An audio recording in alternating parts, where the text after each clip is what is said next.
오늘은 젊어진 영남 정치권에 거는 기대라는 제목으로 논평하겠습니다. 영남 정치권이 젊어졌습니다. 제26대 전국 영남교직자협의회 정기총회에서 역사상 최연소 대표회장을 세워 젊어진 영남 정치권이라는 평가를 받고 있습니다. 12일 전국 영남교직자협의회 제26회 정기총회에서 대표회장으로 선출된 전승덕 목사는 총신 85회로 전국 4개 협의회 대표회장 중에서 최연소입니다.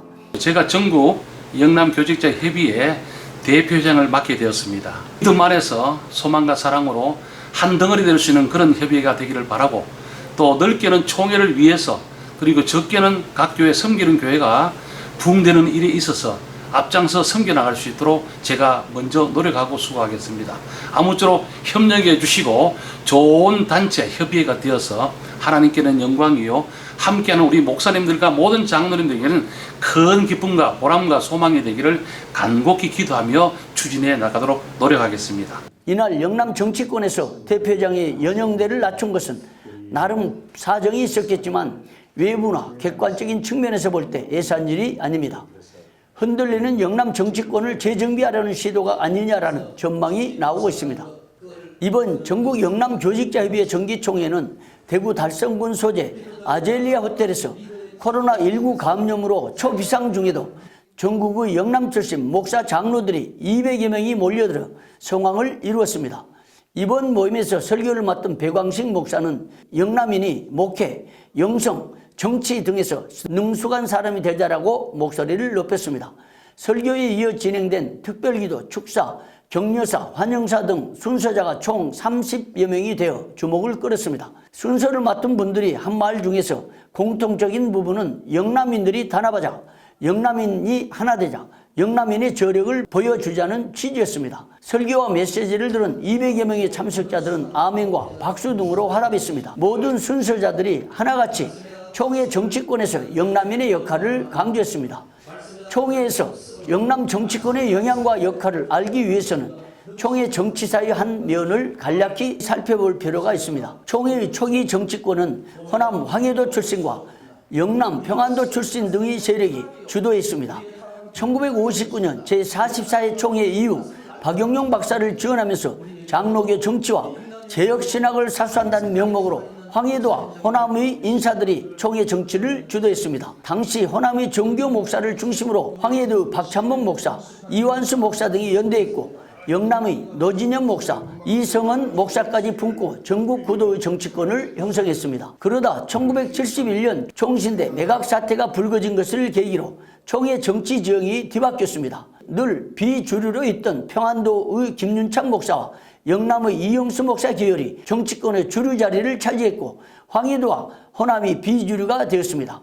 그 후 1979년 제64회 총회 때 비주류로 밀린 정교 목사 중심의 호남이 구개혁 교단을 세웠고 1980년에는 총신대 학장으로 39살의 영남권 인사를 세우자 총신 정치화를 반대하는 교수들이 대거 합신 설립에 동조했습니다. 결국 영남 정치권을 대표한 이영수 목사가 총회 정치에 개혁신학과 장로교 정치를 견고히 세웠던 호남의 정교 목사와 박윤선 박사를 중심한 유능한 총신 교수들까지 이뤘던 것은 총회 역사의 큰 손실이었습니다. 그런 상황에서도 1984년 제69회 총회까지 이영수 목사를 중심한 영남권은 총회와 총신을 장악하여 정치권을 이끌었습니다. 하지만 1985년 제70회 총회는 이영수 목사의 14년 독주를 무너뜨렸습니다. 총회 정치사에서 제70회 총회를 정화총회라 칭하며 당시 정화총회는 영남의 김현중 목사, 김인덕 장로, 황해도 한명수 목사 등이 주도했습니다. 그 후 총회 정치권의 지역 구도가 무너지고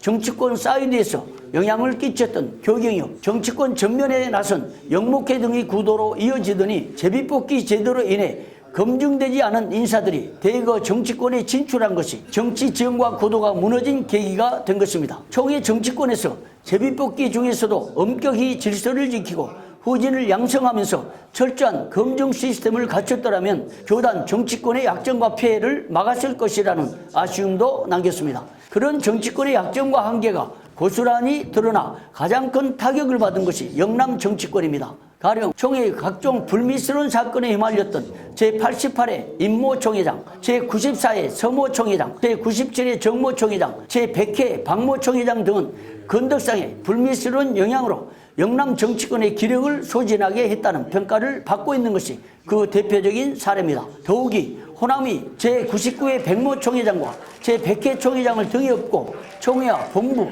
정치권, 언론 등을 장악한 영남 혐오 인사의 파행으로 영남 정치권은 큰 타격을 입은 것으로 보입니다. 심지어 큰 기대를 걸었던 제103회 이모 총회장까지도 화려한 출발에 비해 구호에 그친 변화, 미완의 개혁 등으로 큰 아쉬움을 남겼습니다. 이로써 영남 정치권은 17년 사이에 테러의 길목에 서게 된 것으로 파악됩니다. 특히 현재로서는 극심한 인재난을 겪고 있는 것으로 보입니다. 영남인이 모이면 수없이 단합을 외치지만 실전에서는 교단 정치의 지형을 바꾸지 못하고 있는 실정입니다. 그 증거들이 바로 현재 총회 정치 지형과 구도입니다. 현 총회 정치권은 사실상 호남 일색입니다. 이런 정치 지형들은 과거처럼 의도적으로 생산된 것이 아니라 자연 발생적으로 이루어진 정치 지형들입니다. 물론 총회 정치에서 지역 감정은 금물입니다. 조만식 장로가 주창했던 것처럼 고향을 묻지 말고 전국에서 고루 인재를 등용하여 총회가 하나 되어야 합니다. 특히 총회 정치의 균형을 위해서 호남, 영남, 서울, 서북, 중부 등에서 골고루 인재를 등용해야 합니다. 그렇다 하더라도 영남에서 전국적인 인물을 키워나가는 것은 정치권의 몫입니다. 그런 면에서 이번 영남 교직자협의회의 젊은 리더십으로 정치권의 승부를 내건 것은 시의 적절한 일입니다. 이처럼 영남의 젊은 리더십과 함께 더 시급하게 선택해야 할 과제가 있습니다. 영남의 정치권은 총회 정치 발전을 위해서 호남, 중부, 서울, 서북 등의 정치권과 연대하여 정치권을 재편하는 데 상호 협력해야 합니다. 그런 연대를 위해서는 우선 영남의 인물을 철저히 검증하여 성급한 후보로 내보내야 합니다. 이제 과거처럼 정치 질서를 무시하고 여기저기에서 뛰쳐나와 총회 정치권의 요직을 맡으려는 것은 당사자나 총회 정치 발전을 위해서 반드시 제고되어야 합니다. 특히 과거의 뇌물 사건이나 각종 불미스러운 일에 연루된 인사들, 적폐 세력과 함께 총회를 어지럽게 한 전력이 있는 인사들, 개혁신학을 훼손한 인사들, 교단을 금품총회로 만든 장본인들, 정치로 이단 세력까지 품으려 한 인사들, 불법을 묵인한 과거가 있는 인사들 등은 영남 정치권에서 철저히 배제시켜야 합니다. 그 길만이 향후 영남 정치권이 과거의 영광을 재현할 수 있는 길입니다. 오는 제105회 총회 선거판부터 영남의 저력을 전국에 보여주기를 기대합니다.